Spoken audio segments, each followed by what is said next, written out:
राजधानी दिल्लीच्या जंतर मंतरवर इतिहास घडलाय।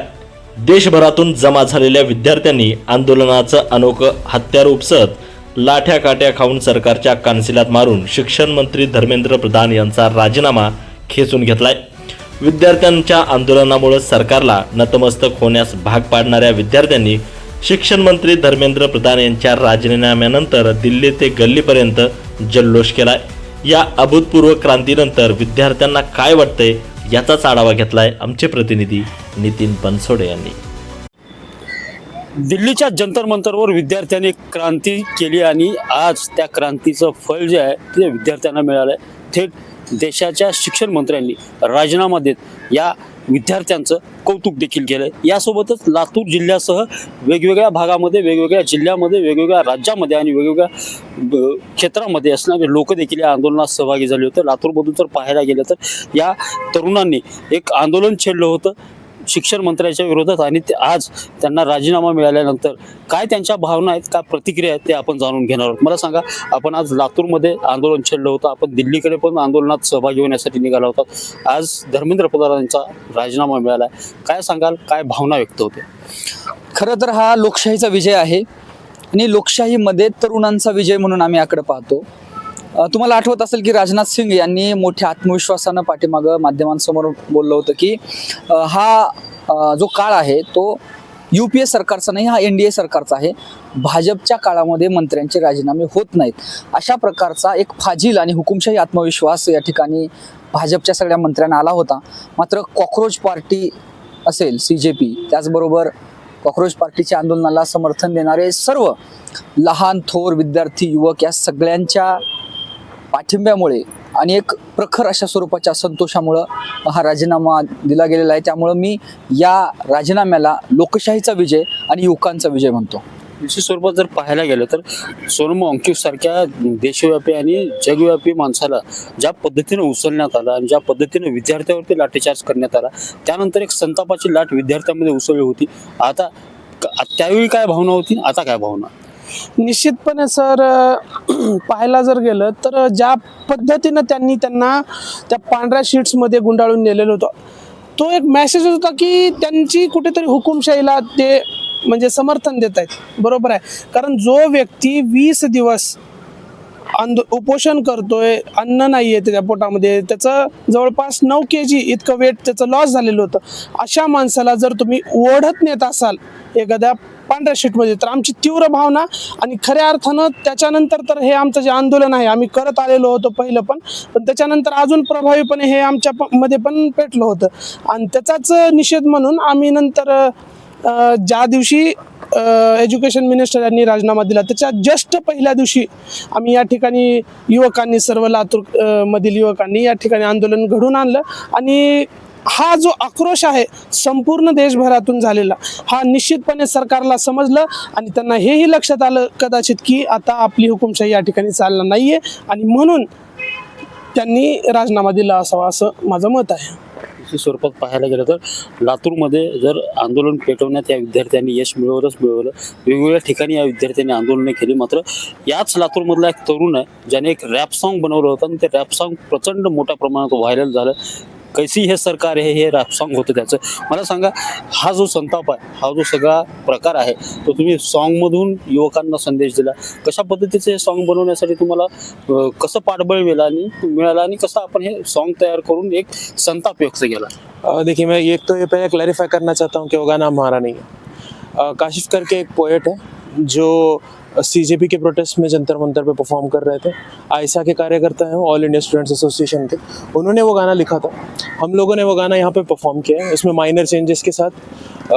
वो माइनर चेंजेस हमारे सारे पोएट भाई लोग जो इस रिवोल्यूशन में सहभागी थे, उन लोगों ने अपने चेंजेस अपने पॉलिटिकल व्यूज़ के हिसाब से, बच्चों की रिक्वायरमेंट के हिसाब से चेंज किया और वो हम लोगों ने परफॉर्म किया। अपार्ट फ्रॉम दैट, देखिए, कला का भी दुनिया में ऑपरेशन या बुराई फैल जाती है, तो कला के माध्यम से ही लोग अपना रिवोल्यूशन बाहर लाते हैं। तो जब भी ऐसा कोई सिचुएशन आता है जहाँ पे जस्टिस ना हो, जहाँ पे लोकतंत्र को ख़त्म करने की कोशिश की जाए, आर्ट अपने आप आगे आ जाता है। तो हमारा जो छोटा सा प्रोटेस्ट अटेम्प्ट था शून्य लातूर का सीजेपी के साथ या फिर अपोजिशन के साथ, या फिर जो सोलो शून्य लातूर का इवेंट था, उन सब में एक ही हमारा गोल था कि जो बच्चों की आवाज़ है उसे बाहर लाए। क्योंकि इस वक्त ऐसा हो गया है कि बच्चों को और जनता की आवाज़ को दबाया जाता है और बच्चों की आवाज़ को इग्नोर किया जाता है। गवर्नमेंट को ये आदत हो गई है कि कोई भी प्रोटेस्ट को अपोजिशन की चाल बोलकर, मीडिया में बदनाम कर उसे इररिलेवेंट बना देना। इस प्रोटेस्ट को वो नहीं कर पाए क्योंकि कोई सिंगुलर आइडेंटिटी नहीं थी जिसे वो बदनाम कर सकते थे। हर जात, हर धर्म, हर प्रांत के बच्चे, हर क्लास के बच्चे एक साथ आ गए थे क्योंकि सबको दिख रहा था। और ये सिस्टम एक मात्र इशू नहीं था, मल्टीपल इश्यूज से कॉन्स्टेंटली परेशान बच्चे, कॉन्स्टेंटली परेशान जनता एक जगह आकर एक ही मांग कर रही थी कि डेमोक्रेसी को वापस जिंदा रखा जाए। प्रधान का इस्तीफा अकाउंटेबिलिटी से ज़्यादा डेमोक्रेसी को वापस जिंदा रखने की और लोगों की आवाज़, लोगों की मांगनियों की वैल्यू रखने के बारे में थी। एंड फाइनली जब ये छोटी सी जीत मिली है और एक तरह से रिवाइवल हुआ है हमारे देश में गणतंत्र की आत्मा का, तो उस वजह से बच्चों में एक खुशी है।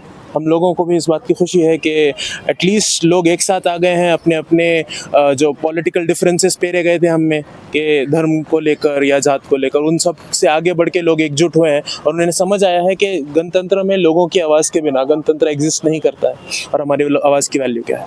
क्या मैसेज देना चाहिए? फिलहाल तो जैसे मैंने कहा, ये एक छोटा सा स्टेप है। ये कोई ऐसा जैसे बोला जाता है कि रिवॉल्यूशन एक पिक्चर नहीं है जो जिसका एंड हो जाता है, ये एक कांस्टेंट प्रोसेस है। तो एक जीत जो है बच्चों की, एक गणतंत्र की जो जीत है, ये कॉन्स्टेंटली होती रहेगी। आगे जाकर जब कोई और मिनिस्टर कहीं फेल होते हैं तब भी लोगों को आवाज़ उठानी पड़ेगी। आपको समझना होगा कि गवर्नमेंट कैसे आप लोगों को तोड़ने की कोशिश करती है, आपको कैसे जुड़े रहना है। गवर्नमेंट से ज़्यादा पॉलिटिकल पार्टीज जो इलेक्शन में जीत के अपनी सत्ता से इतना ज़्यादा प्यार कर लेते हैं कि उन्हें जनता का काम करना भूल जाते हैं, तो वो लोग आपको तोड़ने की कोशिश करते हैं। उनकी बातों में ना आए। अगर आज जो सत्ता में है वो कल को इलेक्शन हारते हैं और फिर दूसरी पार्टी जीतती है, तब भी जो लोग हैं, जो जनता है, वो और अपोजिशन एक साइड में है, एक पिलर है। आज भी जनता और अपोजिशन एक पिलर है और वो दोनों मिलके सत्ता से सवाल पूछते रहें, एकजुट रहें और ये चीज़ों पर ध्यान रखें कि आपको बांटने की कोशिश की जा रही है तो बटे ना। आप लोग सब एक तरफ हैं, पूरा देश के लोग इस देश को बनाते हैं, तो सब लोग एकजुट रहें। तो इस वजह से अगर सब लोग एकजुट रहेंगे तो शायद हमारे देश का फ्यूचर सेफ रहेगा, हैप्पी रहेगा और एक टॉक्सिक पॉलिटिकल एनवायरनमेंट से हम बाहर निकल पाएंगे। स्वरूपात मला एक विचारायचं आहे, कारण आतापर्यंत जर पाहायला गेलं तर सगळे विद्यार्थी जे आहेत ते प्रामुख्याने कोणाच्या ना कोणाच्या दबावाखाली असतात, घरच्यांच्या दबावाखाली म्हणा किंवा प्रशासनाच्या दबावाखाली। प्रशासकीय दबाव तर एवढा असतो की प्रोटेस्ट करणं किंवा आंदोलन करणं हे विद्यार्थ्यांना धोकादायक वाटतं मुळात, कारण आपल्यावरती केसेस होतील, पुढे आपल्या भविष्यात त्याचा केसेसचा परिणाम होईल, ही जी भीती होती, ही भीती आता या आंदोलनामुळे मनातून निघून गेलेली आहे आणि विद्यार्थ्यांना आता आंदोलन कसं करायचं हे या आंदोलनानं शिकवलं।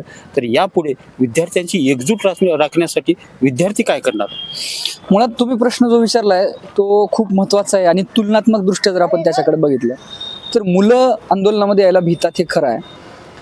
भीतात याच्या पाठीमागचं कारण त्यांचं करिअर आहे, पण आपल्याला 2014 पासून असं सरकार मिळाले की या सरकारमध्ये तरुणांचं करिअर नावाची गोष्ट अस्तित्वात नाही।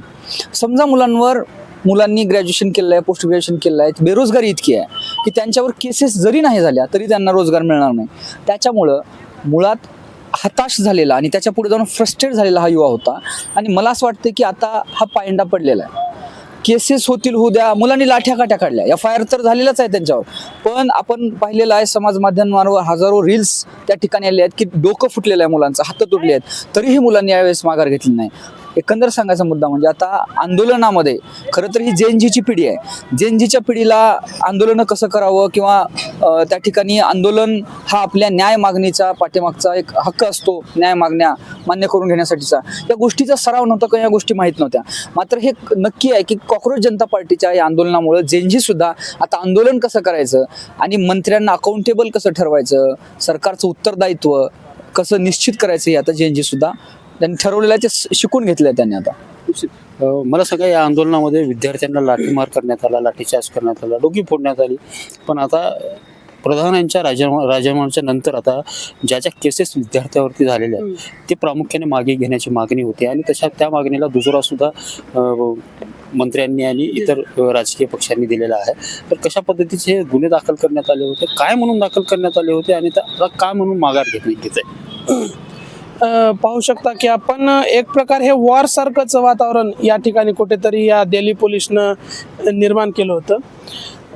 आपण पाहू शकता की काठ्यांना खिळे लावून मारण्यात आले होतं आणि एक प्रोटोकॉल असतो लाठीचार्ज करायचा.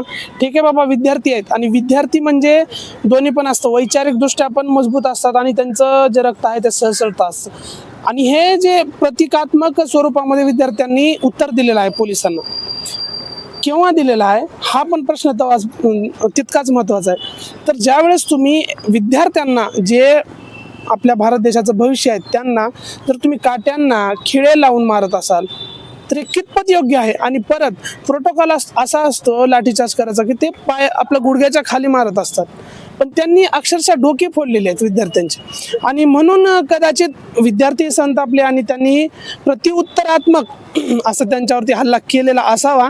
परंतु जे मागण्या होत्या CJPच्या, त्यापैकी प्रमुख 4 मागण्यापैकी एक मागणी अशी होती की ज्या विद्यार्थ्यांवरती FIR झालेली आहेत किंवा गुन्हे झालेले आहेत, मग ते कोणत्याही राज्यातले असो किंवा जिल्ह्यामध्ये झालेले असो, तर ते सगळे गुन्हे या ठिकाणी FIR वगैरे ते मागे घेण्यात यावं असं हे देखील मंत्रिमंडळाकडून सांगण्यात आलेलं आहे आणि ते लिखित स्वरूपामध्ये देखील या ठिकाणी CJP यांना प्राप्त झालेलं आहे.